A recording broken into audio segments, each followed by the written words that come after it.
Hello. It's been a long time since I did a video, and I think it's the first time since I chopped my beard off. I thought I'd do it in stages. Rip my the inside out first, and later my mustache. It gets a bit hard to trim it, get it just right. Anyway, I've got a few windows open, so I'm gonna minimize this window and hope the camera's all right. Plus, I'm using my old webcam, Logitech. Over a year ago, when I went to format my drive or reinstall Windows, I set it up as a single user format, and in the process, and when I went to restore my files, I couldn't restore my Logitech webcam, and I had to use my crappy quality pinhole camera in EHP that I've got sitting here. But tonight I'm back up with my old webcam. So I was able to change the directory structure and reinstituted all users directory structure. But anyway,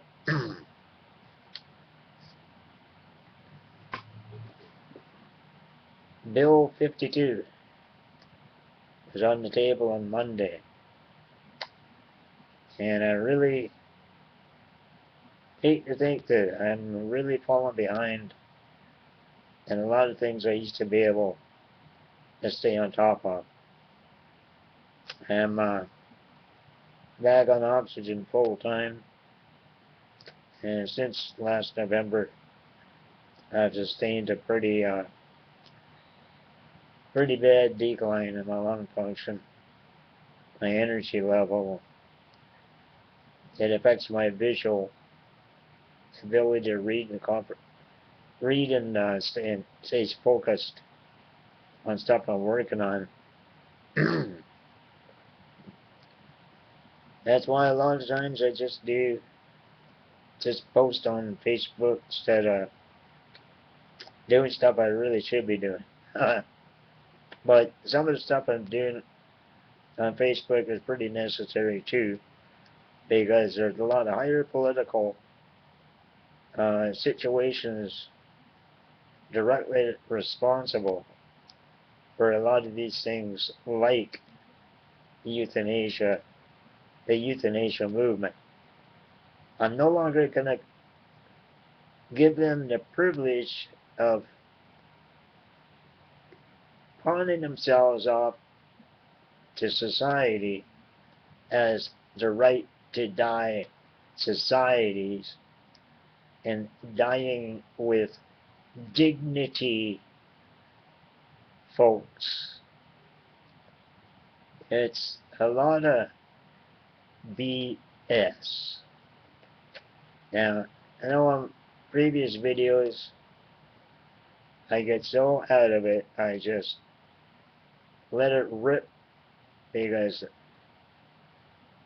this language control mechanism that has been enforced on modern societies is really just a control mechanism. And so 30 years generations ago, they came out with all this how to speak, how to respect others and not be offensive. Meanwhile, the same control freaks who have created all the social norms and communication skills for the rest of us, well, they can abide by those rules because they are so pampered and catered to and have gun happies at the snap of their finger. So nothing ruffles their feathers. They live a life of luxury, calm, peacefulness, quietness, while the bombs are falling all over the world, and our side of the world is being told, oh, there's a terrorist over there. Oh, 3 years ago it was Iran. In 2003, 2001, it was Afghanistan and Iraq. In 2011, it was Libya. And for the last 2 years, it's been Syria. So there's more than enough to get really chewed up about, especially when the US and Canada is so brainwashed to believe what is said in the news. All the major newspapers, the major television networks, the radio stations, they always believe what the main puppeteers are telling us about what's going on at the other side of the world. So there's plenty to get chewed up about. So anyway, concerning the duty to die societies, the Bill 52 is shaking and rattling in Quebec. And Yves Robert seems to come out with a sneaky little attempt to reverse the idea of catching the bad guys. They were euthanizing patients in Quebec and getting away with it. His idea was, oh, see, this shows we need a law here. Yeah, we're going to catch the bad guys. It's merely a psychological game being played by the Quebec chapter of the Duty to Die societies. Also, let's not forget those BC people, you know, those Savannah Robinson crowd, trying to get the Supreme Court judge to grant assisted suicide and euthanasia for whoever wants it. And of course, if it's a law, it's really going to mean for whoever doesn't want it.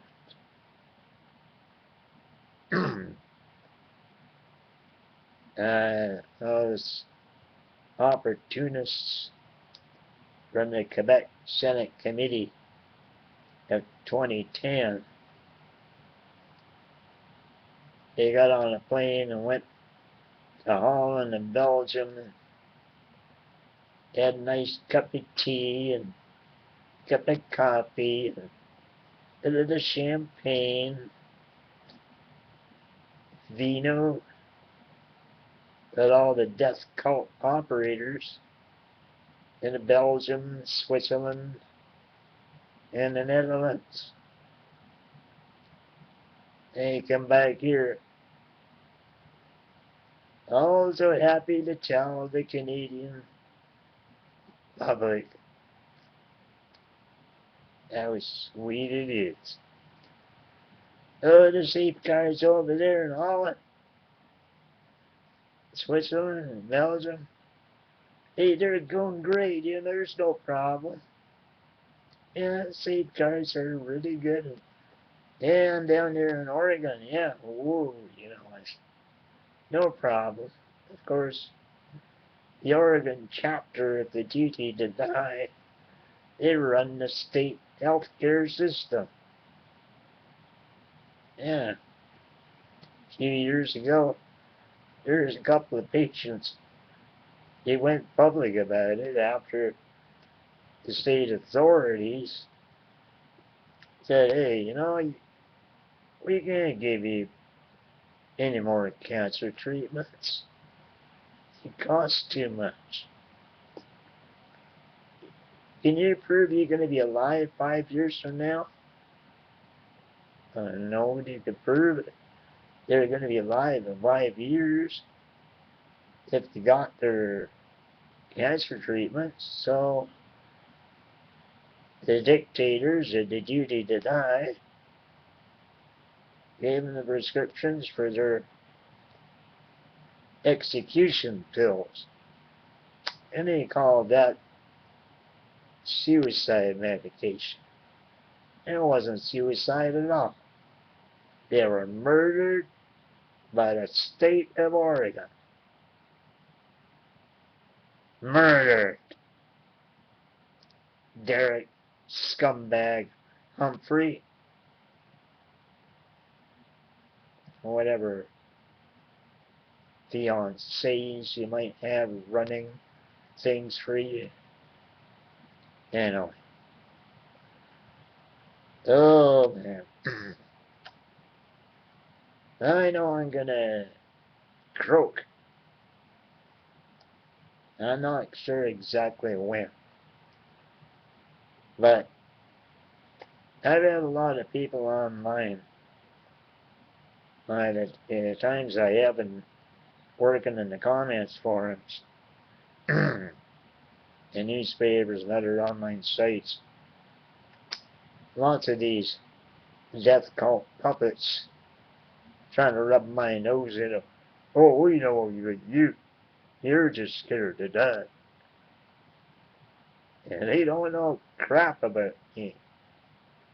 They don't know anything about me. I'm the boogeyman. He has nearly died 4 times. And, yeah, who the hell are they to tell me that you're going to die? Now, I've been in a long-term place since 2000. And it's only, you can see in the video, I'm in a private room now. But if you see in my earlier videos, I wasn't in a private room. And I've been in the rooms before for quite a few years. And there's been quite a few people who died through the years. I mean, you know, like, and these people did not scream and cry and moan and groan that they needed a law passed for them to die in dignity.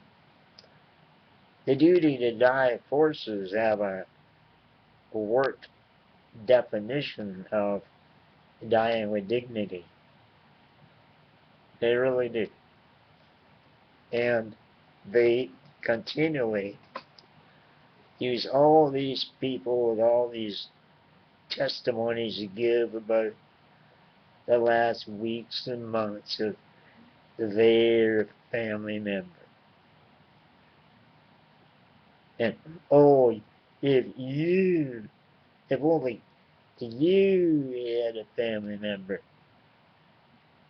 it was taking months, weeks and months for them to die. You think I don't have parents? You think my parents didn't die? Yeah, they did.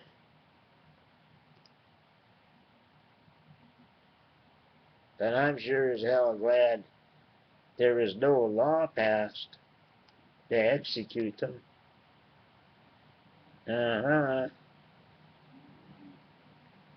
My parents are pretty well cared for.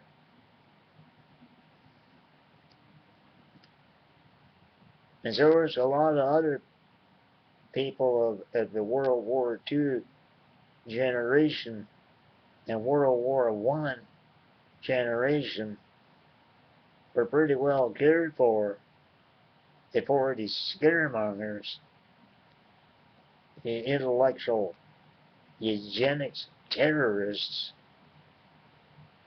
got on the bandwagon to make a market out of execute people.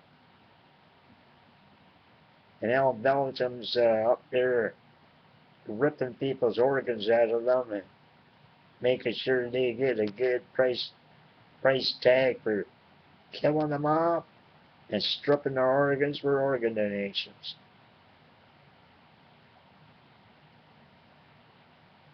So, whatever time I got left, my top priority is to do anything I can to block any kind of laws at all in this country, in Canada, and for these sucky-wucky separatist terrorists.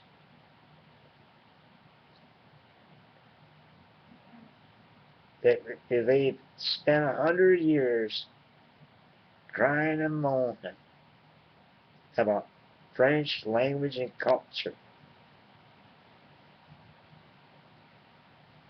They've worked for trying to be the role model for the whole world to look up to about something. And now they finally got a think tank to help them and come up with a new term called medical aid in dying. Oh, isn't it sweet?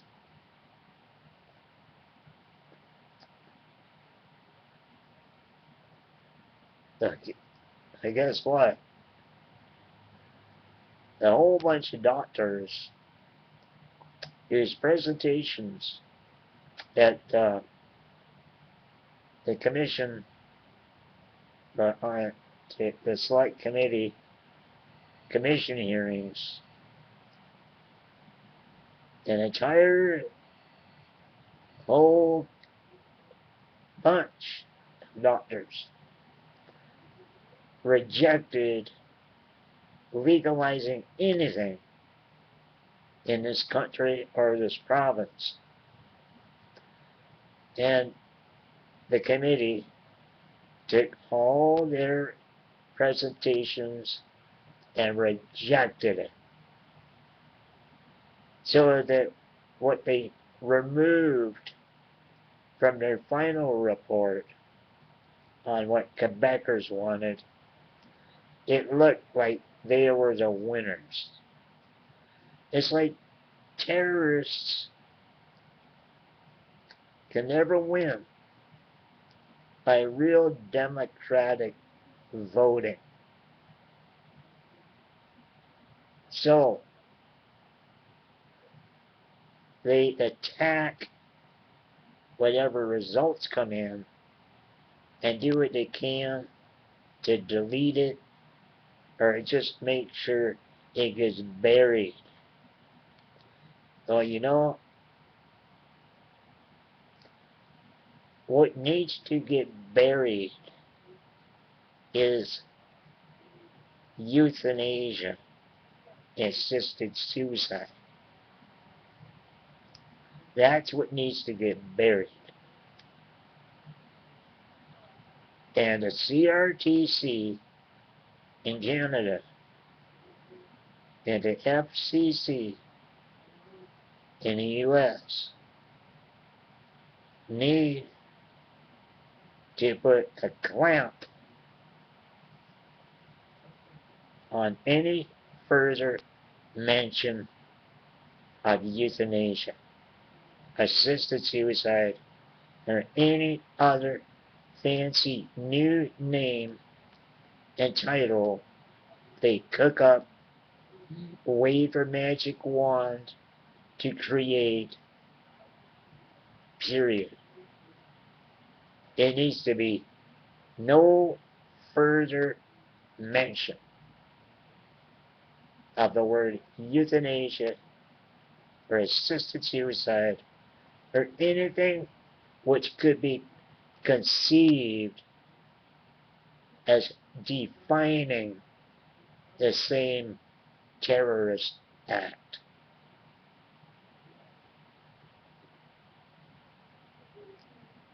And I'll remind you too, the Holocaust, it began with the extermination of people with disabilities. Anybody considered having inferior genes. And what's funny is the people with the most inferior genes are the people running the show. Bunch of psychopaths. Yet societies continue to allow them to run the whole bloody governmental system.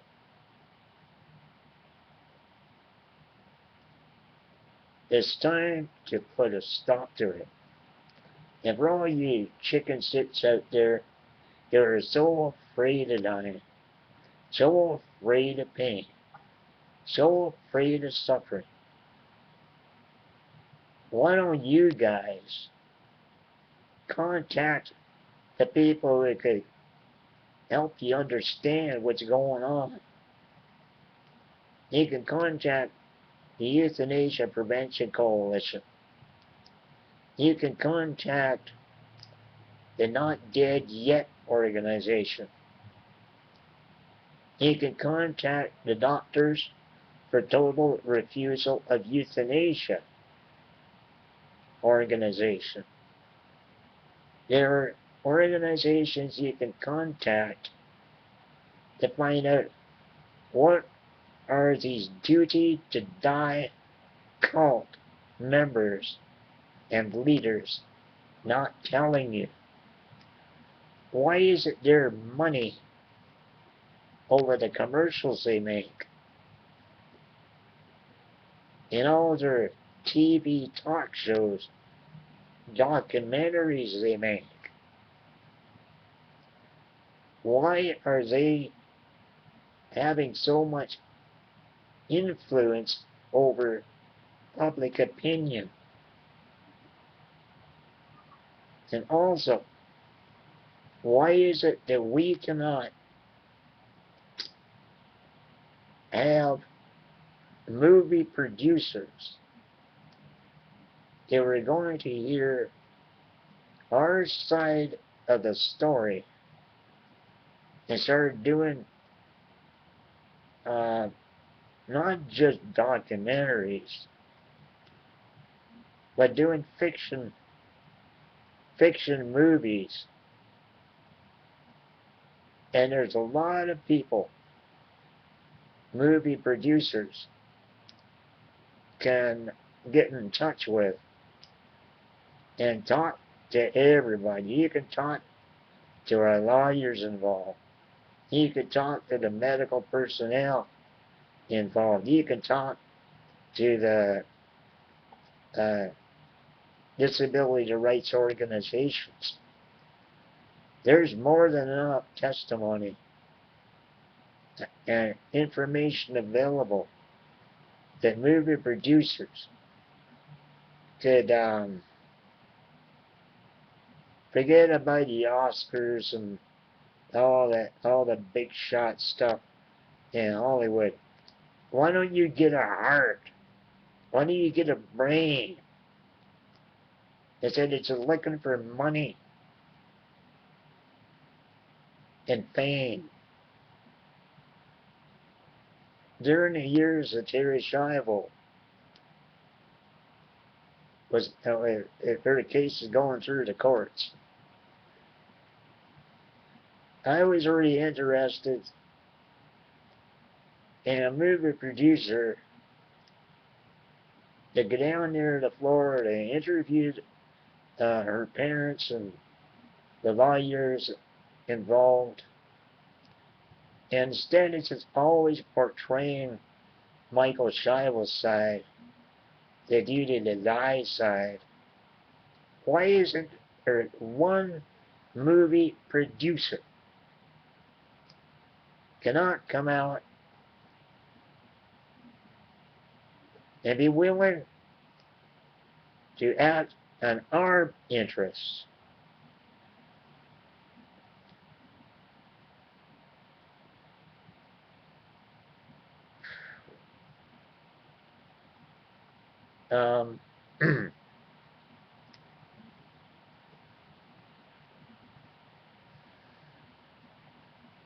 There was one movie actor, I can't remember his name right now, but he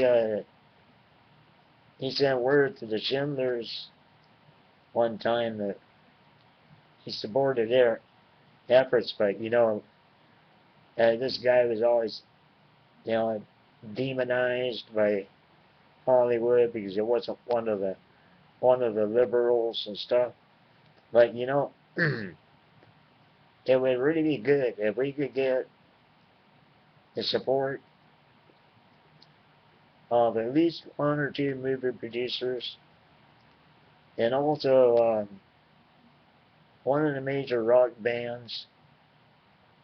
I mean, I expect they're all pro-euthanasia, but a lot of us used to be pro-euthanasia during the early 90s when Sue Rodriguez hit the big news, and then Robert Latimer killed his daughter. At that point, I was pro-euthanasia. At the same time, I was having a problem with my situation. I never had a problem all my life after I finished corrective surgery when I was a kid. I mean, I went on for 20 years, kind of being able to live and work in different countries, and on the road a lot, doing missionary work, social work, with an organization. We lived communally. It helped me because I had to live with people all my life, get basic help to get my legs on in the morning, off at night, help take a shower, and stuff like that. I was just cooking, laundry, and all that. But it made it so I could devote my time to doing what I could do. Teaching, well, I did study Bible prophecies. I taught that a lot on and off the first few years. And when I was able to play the guitar, and I wound up, a lot of time I went out and hit the streets busking, more as a fundraiser for quite a few years. And then when I had to go on my own, it wasn't long before I started having a medical problem. I thought I had cancer. I was bleeding a lot. I had gastrointestinal hemorrhages. That's what caused the two of my earlier near-death problems, gastrointestinal. But then in 1993, it was 20 years ago this year, it was on Easter weekend, and some roommates, I wasn't working with the organization anymore. I was kind of like thinking of what I was going to do the rest of my life. I was going to try to explore work as a freelance writer. I just thought, well, I've got cancer. I'm just going to go to the hospital and die in the emergency room so my roommates don't have to fill out any police reports. But I woke up. And after I did, I'll cut all the rest of it out. I think I'll know gone over it before maybe, but the doctor was such a nice guy. He explained it to me. Didn't have cancer, and he said that I had bled from protein deficiency. So in a year and a half, I had another 2 partial respiratory failures, and they kept intubating me. And I said, "What the fuck?" You know, but and one day I landed here, and a doctor explained it to me. He says, every time you landed here, every time you landed in a hospital emergency, you had a carbon dioxide reading of over 100. And she said, well, a normal person wouldn't even be alive at 80 if her carbon dioxide was that high. And I finally got the point. She explained a lot to me about my birth defect and what little there was known about it in those days. And one doctor told me one day he thought I was probably the oldest guy alive with arthrogryposis, and I probably am. A few years ago, I actually found that there's an online, even on Facebook, that there's, what was it, a group of arthrogryposis people, and they seem pretty young, and it's kind of like they seem to feel that now arthrogryposis victims are probably able to live a full-term life. So I thought, hey, cool. But at the time I discovered this on Facebook, I was recovering from something that happened in 2006. And it was because of a drug that one doctor put me on because my white cells or red cells were low when I was taking a treatment for hepatitis C, which I contracted one time in a blood transfusion. But anyway, these, oh boy, I get so wound up, I kind of lose track of my thought, you know. But anyway, all that to say is, all these people that are online trying to rub my nose in and out, what a chicken I am, afraid to die. No, I'm not afraid to die because I've seen quite a few people die, but they were not freaking out wanting a law passed. And they died with dignity. And my wife died with dignity. And after the law passed in 2006, when my wife died, she would have not died with dignity. Because most of the executions are not because of the people who want them. They're the executions of the people they wanted to target, which is why they wanted to get their lives. And for Yves, Robert, opportunist as he is, I am not going to allow a guy like that to get away with this kind of stuff and deceitful mind game, trying to make it look like, oh, their safeguards are going to be better than the other countries' safeguards.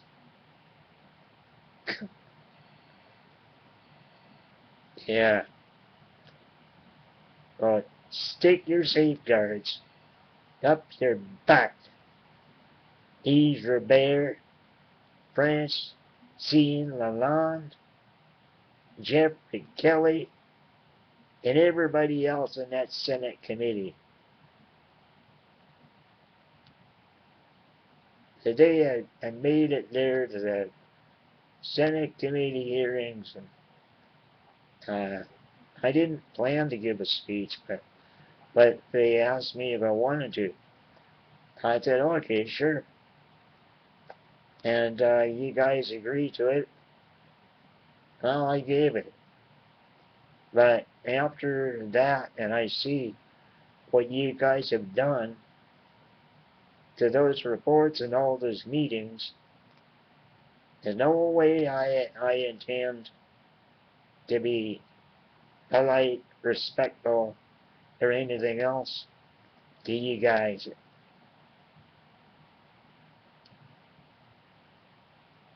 I want to see that the Living with Dignity organization, the Euthanasia Prevention Coalition, the Not Dead Yet, and the Total Refusal for Euthanasia organizations are heard. And Wanda Morris seems to be one of their newest little spokeswomen. Say she's got spokes in a bicycle wheel stuck in her mouth. She's a very deceitful, opportunist, and a good professional liar.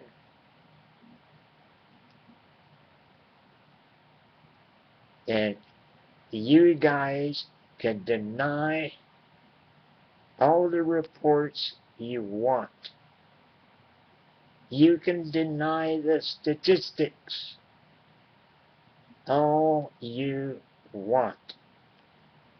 It does not change the facts. And what we need to do is get the facts to every Canadian and every American.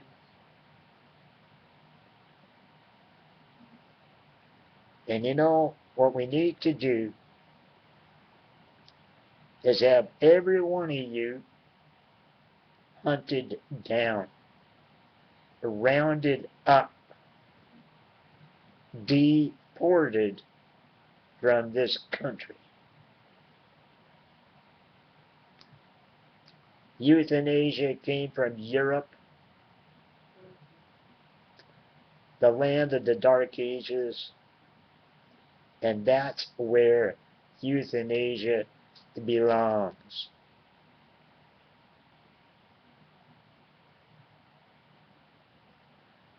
And we need Canadian and American leaders who put the U.S. and Canada first, not Israel,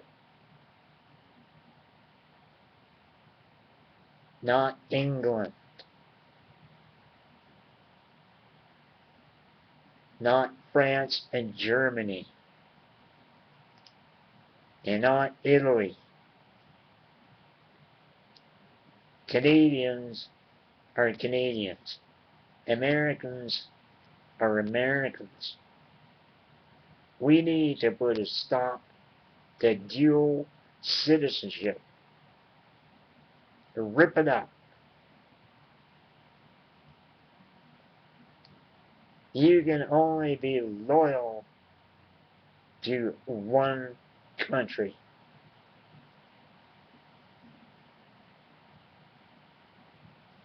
Now, there's been quite a few of us and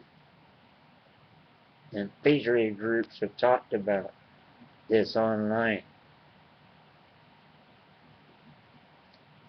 Well, not a lot of people, but I know I've really pushed it for the last 4 years.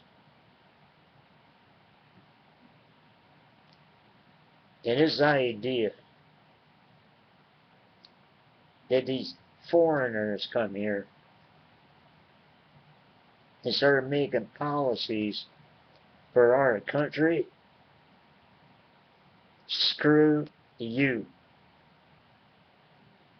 You want your multiculturalism? Go home. But this is Canada.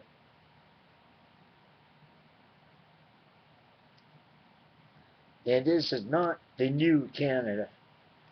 And the U.S. is not the new USA just because tens of millions of illegal aliens have flooded into the country and are getting jobs.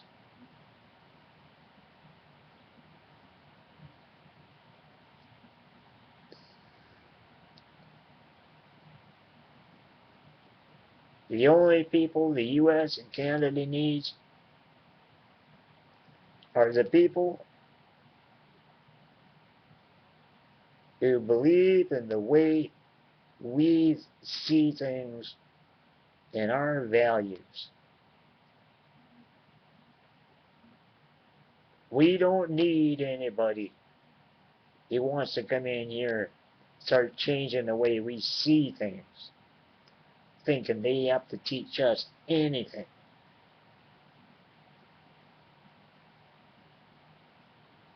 That's why both these countries are a political and economic mess.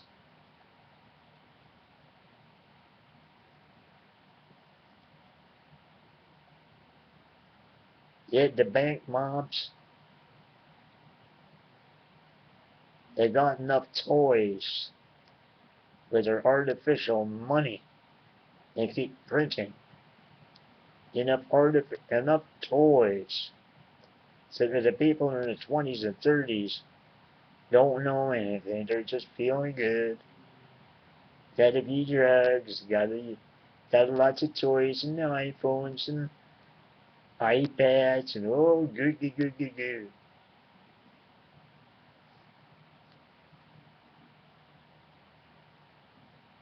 And the murder rate is getting out of control.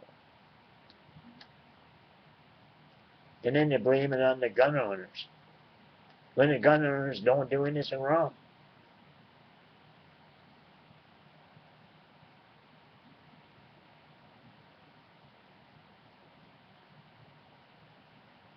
So I dare say that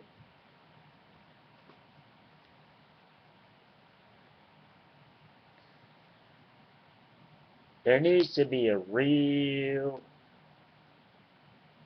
change take place. And they can't do that with the way things are and social trends and all these philosophers and intellectual troublemakers. They're always trying to tell people what to think, how to think and how to act and how to behave. They are turning Americans and Canadians into nothing more than mindless puppets and robots.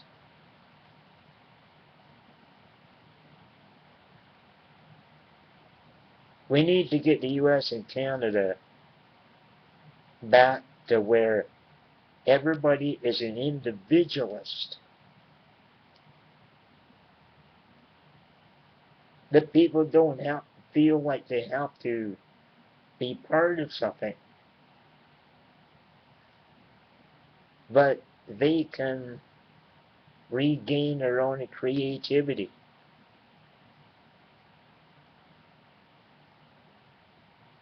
And create their own productivity.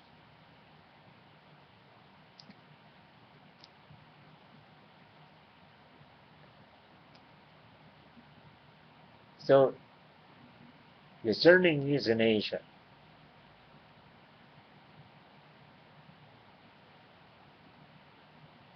let's throw it right out of the country and not allow these people,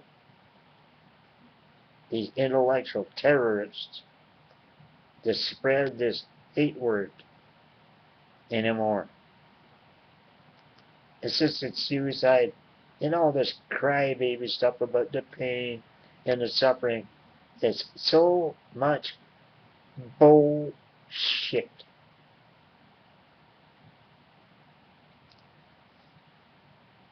The doctors of palliative care have explained a lot. There needs to be training across the country so that there's a universal standard, a universal definition of how to treat the people who do have intolerable pain. And I knew one guy, one such guy. He was in intolerable pain from the time before he came here to the time he died. It was so unbearable, but they were able to finally manage his pain. And no, it's not like Yves and his twisted serial killer friends want you to believe that people in intolerable pain are murdered. It's a lie.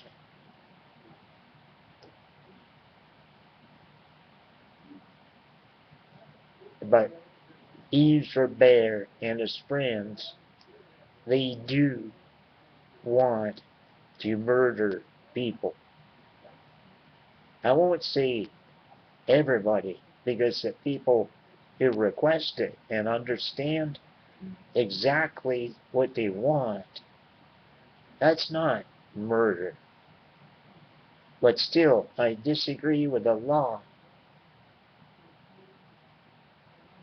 because of the fact that 50% of the executions are not even reported in Belgium. Why do you think that is? It's plain and simple because they don't consider those people even people anymore. Vegetable is the biggest hate word they've ever come up with. Now, if you dare call a black person a nigger, I'll tell you something. There will be fire coming out of the sky for weeks. It will receive 24-hour-a-day news coverage.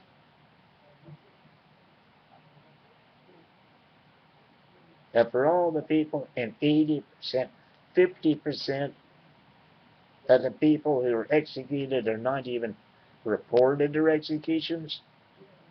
Oh, that is vegetable. Put them out to the trash. And because most people, even when you try to explain to them what's going on, they don't care. Oh, well, it's not happening to me. It's not happening to anybody I know. Big deal. And they have that same attitude toward the wars.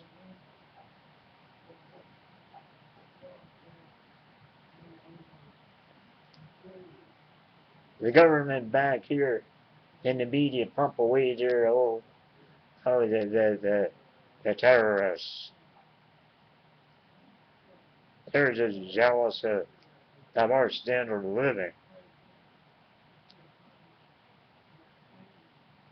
And it's a total lie. They're halfway around the world, just all upset because you invaded the country, accuse them of things they're not even guilty of, and then turn around and blame it on them.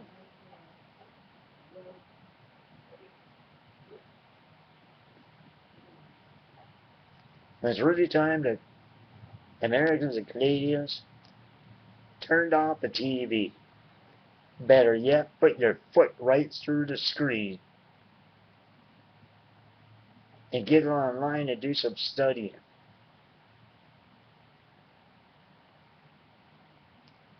Establish direct connection and live feeds with the people in the areas of that are under attack. That's what I did with Libya. There's just, when they start ripping up Libya, accusing the Gaddafi,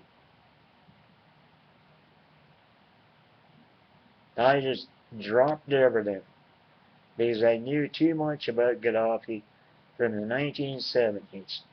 And I established direct connection with people inside and outside Libya, independent journalists, and got to communicating a lot through Facebook and other means. And I was really shocked to really find that 85%, I would say a good 85% of what was put on CNN was a lie. And there are a couple of mainstream news reports that some of my contacts were reading online, and they couldn't understand certain things that CNN with their other newspapers were saying. I said, well, let's put it this way. From what I've compared what's going on for real in Libya, this is in 2011, and I compare it to what's in the news media here, I would have to say it's like reverse definition. Anything you don't really understand in the news reports, where it gets difficult to understand, change the definition and read a whole article again. And 2 or 3 people got back to me. That's about right. The news media and CNN a lot of times speak a reverse code, reverse definition code. That's the best I can interpret it, or define it. Reverse definition code. They're liars. They used to have a commercial. CNN, the most trusted name in news. I pumped that one out quite a bit on Twitter and Facebook, and it wasn't too long later that they dropped that commercial. CNN, the most untrusted name in news.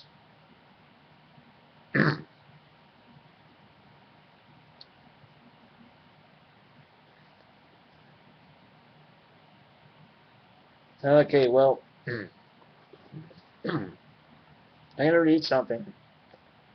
Shot my mouth off long enough. But, let's see here.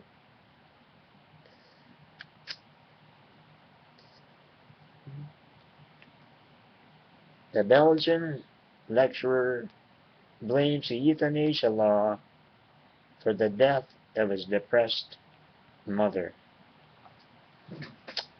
This is September 12th, 2013. The Alex Schadenberg blog. Oh, it's Euthanasia Prevention Coalition newsletter. So there's a newswire.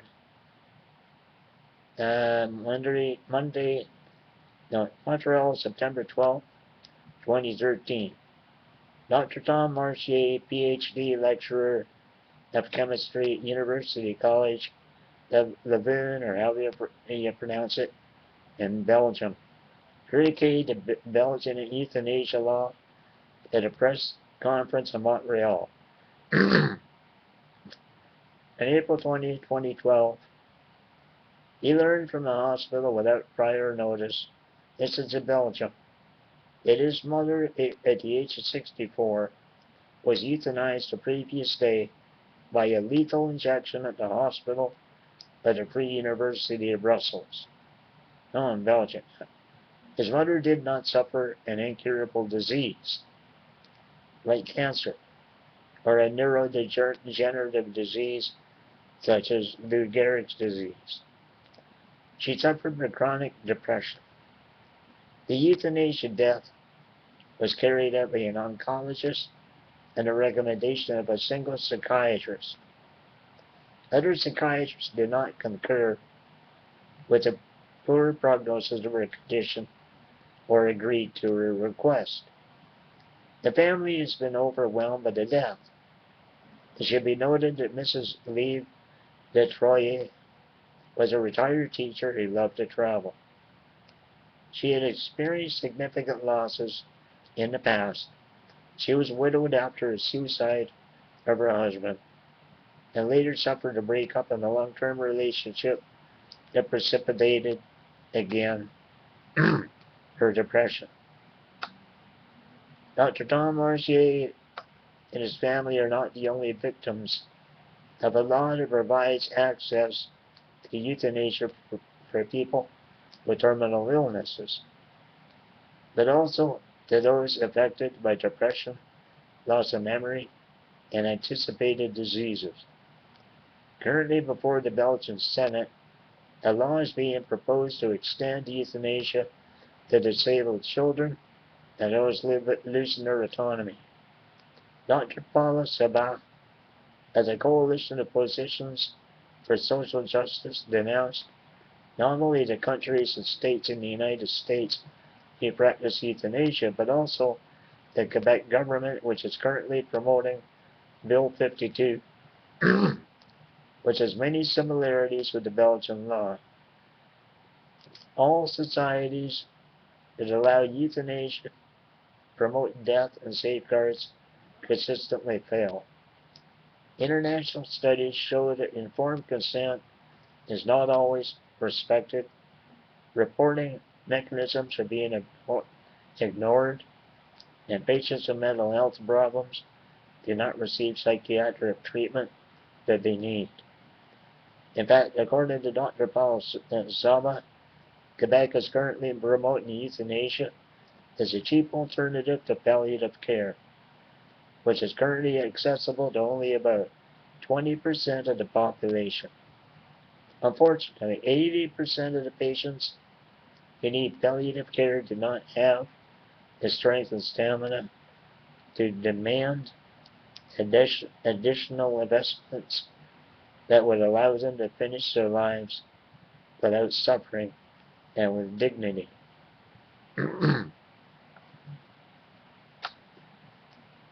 So that's that article.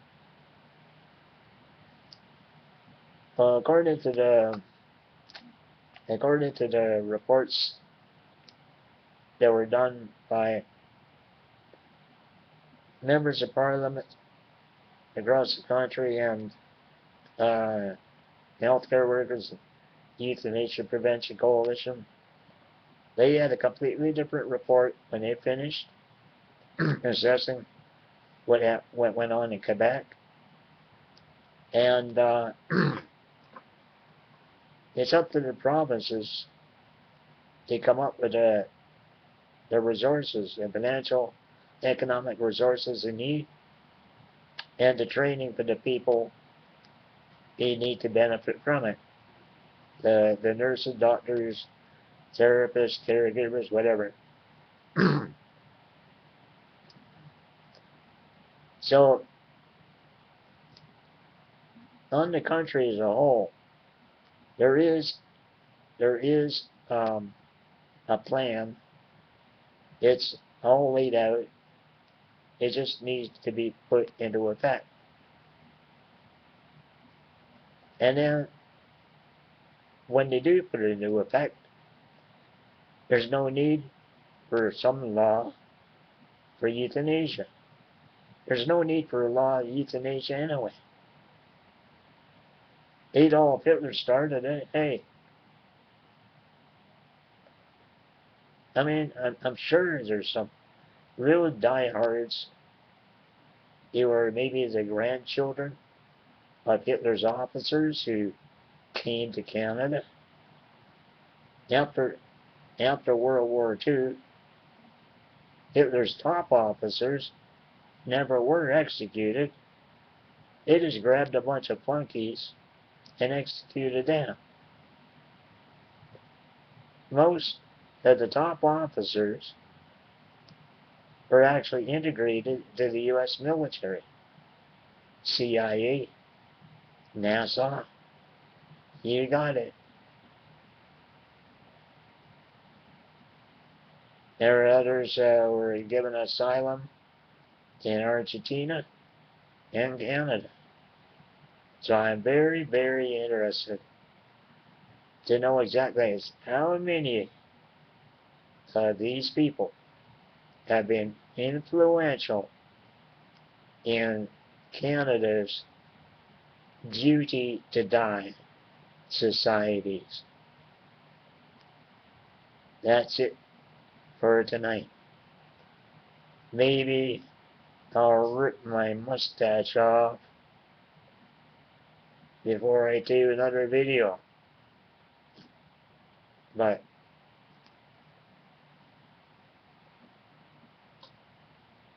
take care. Not if you're my enemies. But my friends, take care.